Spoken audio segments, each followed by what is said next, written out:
Tota fi daawwattoota keenya warreen hordofaa jirtan chaayinaal dirree Cinaaksanirraa Xaaliyaan fa'aa kanneen akka masgiida biyyoo fa'aa kanneen akkana daawwannaadhaaf dhaqaa turan. Amma Cinaaksan argeen gammadaa mul'atee na duraa. Chaayinaal hojjamtootaa fi daawwattoota keenya warreen hordofaa jirtan chaayinaal dirree Cinaaksanirraa wanta ajaa'ibaa tokko isinii qabannee dhiyaannee asitti an maqaan kiyyalleen Galataan Anjaama.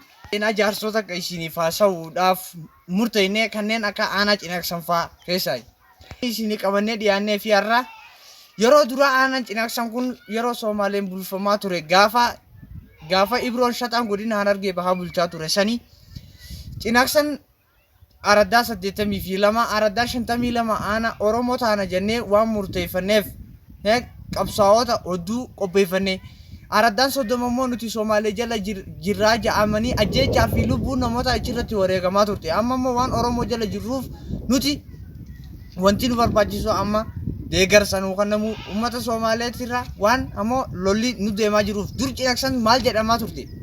Dakkar yookaan darbii dhagaa jedhamaa turte.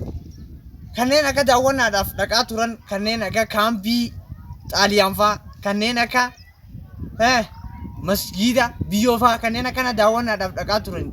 Amma Cinaaksan jedhamti. Cinaaksan akkatti jedhamte namticha tokko kan Hassan jedhamu dur qonnaaf dhufe kanneen akka luugoo fi migiraa fi akka daagdheeraa kana fi yugyug akkana dhufeef qonnaaf dhufe yeroo san namoonni eessa bultee bakka bulanii achi keessumaa bulan waliin jechaa turan boo eessa bulte Cinaa Hassan saniin bulaa ture.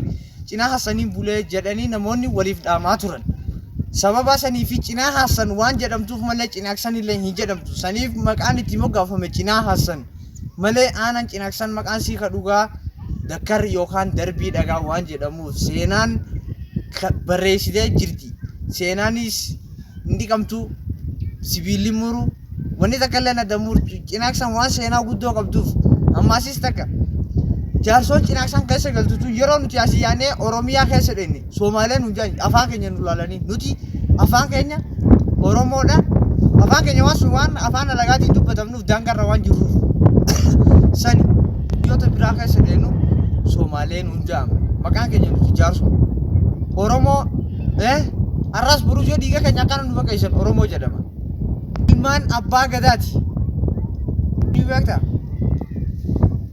Jaarraa abbaa gadaa jalatti waan bulluuf odaa bultum odaa nabee odaa roobaa kanneen akka odaa bisil kanneen kana jala nuti waa'ee bultiin teenyallee bultii gadaati abbootii gadaatiin bulla seera tumamee qabna aadaa qabna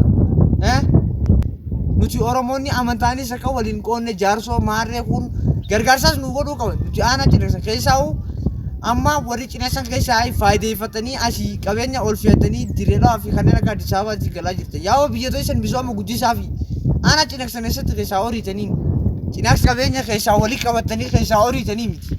Biyya isii misooma isii kana guddistanii magaalaa teenya tana akkamitti ijaarraa. Nafsigaan maallaqa Cinaaksan keessaa yaa'atanii biyya biraa dhaqanii Cinaaksan keessatti isin qabu boo. Diliinsa yoo Cinaaksan keessatti isin hin deebisin. Cinaaksan misoomsa isii guddisuu jiru rabbi umrii isaa nu adeeressu maqaa isaatiillee himuu barbaadu. Saniifuu galatoomaan isin jaa seenaa jaarsooti sheer godhaa sabskiraayib godhaa bakka agartanitti daawwattoota keenyaa fi hordoftoota keenya galatoomaan isin jaa.